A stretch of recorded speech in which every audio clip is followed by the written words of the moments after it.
Let's review. Okay, so where to even begin? I feel that Skyward Sword is a game that has received more than its fair share of hate. It is a deeply flawed game with a lot of issues, but at its heart, Skyward Sword is a beautiful game with a fantastic story and compelling characters that fits nicely into the overall canon of the main Zelda storyline by providing an origin story. It does this so well that I feel it deserves to be at least partially forgiven for its shortcomings. The game mechanics are also overall very solid and come together to provide an immersive and only occasionally frustrating experience. The motion controls are utilised in a way that feels mostly natural and worked most of the time. A lot of people slated the motion controls, but honestly the percentage of successful interactions compared to the number of unsuccessful ones is not a huge amount more unsatisfactory than a standard controller, which are not by any means perfect. The mechanics of the game are also, on the whole, very smooth and fit well with the feel of the game.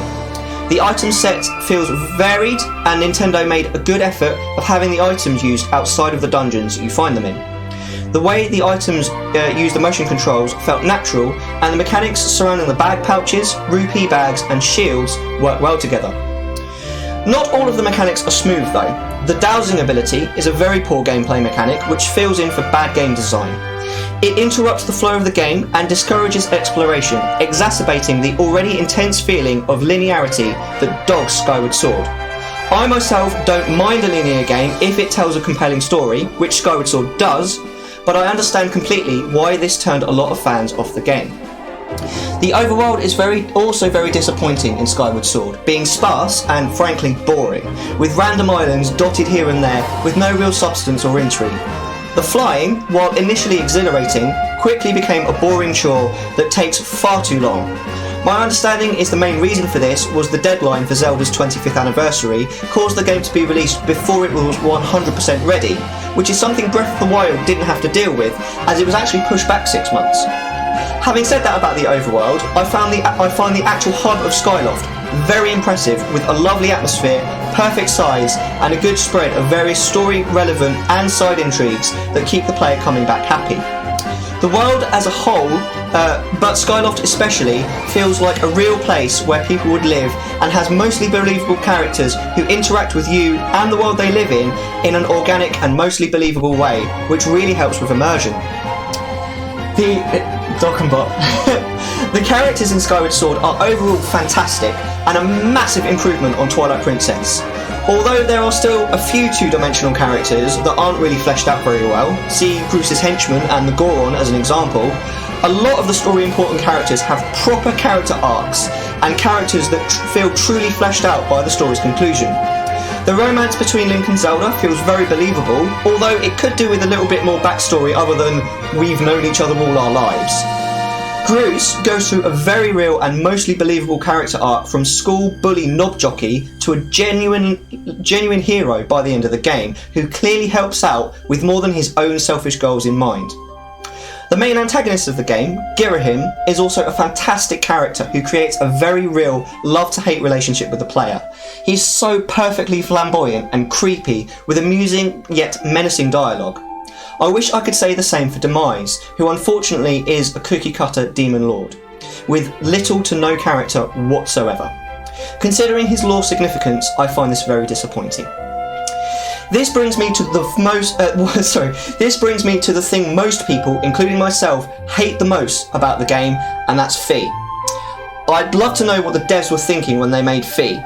She is constant and relentless in her efforts to demolish the atmosphere and pace of the game, constantly popping up to provide either already obvious information or information you have already, normally just at that moment, ascertained. I understand a desire to make the game as accessible as possible, but there is a line that needs to be drawn, and Fi goes way beyond this so many times. It's especially frustrating because Midna in Twilight Princess was done so brilliantly well. I think the decision to make Fi a robot doesn't help either. If she had been more human and more relatable, this would have made her a lot more sympathetic and less annoying, even if she had to spoon-feed the player. But not spoon-feeding the player at all would have been preferable. If she had been more relatable, it would have also made the part at the end that was supposed to be emotional, actually emotional, instead of just a bit of a bore. The dungeons and bosses are a tad hit and miss in Skyward Sword, with some of them being amazing and some of them being quite disappointing. The Sand Ship, the Ancient System deserve special mentions for how a dungeon should be made, with the Lanayru mining facility an honourable mention. Some of the dungeons are relatively dull, however, and having to go through the Skyview Temple a second time is nothing short of a chore. The bosses are also hit or miss, with the Coloptos providing one of the best boss experiences in the franchise, while the Imprisoned providing one of the worst. The fact that you have to fight the Imprisoned 3 times through the game is a fantastic concept, which falls totally flat because the boss sucks. The Imprisoned is supposed to be a dark and imposing, the embodiment of evil. The trouble is, it just looks so goofy, with its little toes boinging out comically. The fight with the Imprisoned are either frustrating or boring, and could have been handled so much better if more time and thought had gone into the gameplay and the atmosphere of the fight, rather than just the admittedly amazing story element that the boss brings. I'm going to catch up on chat after I'm finished. Nintendo! Hey! I'm not finished yet. So one thing I feel the game does do well, which is difficult to get right, is the fan service. Spoiler alert, but the fact that you actually get the entire Triforce rather than just 1/3 of it really excited me the first time I played the game, as the Zelda nerd I clearly am. Doing so at no point feels forced or wrenched in, and was genuinely satisfying. My only regret is that it wasn't made as epic as it deserved. Seeing the setup for a lot of the other games in the franchise was also totally epic and relatively well handled by the story writers. I'm so rarely a fan of fan service, but on the rare occasion it's done right, it can be really freaking satisfying.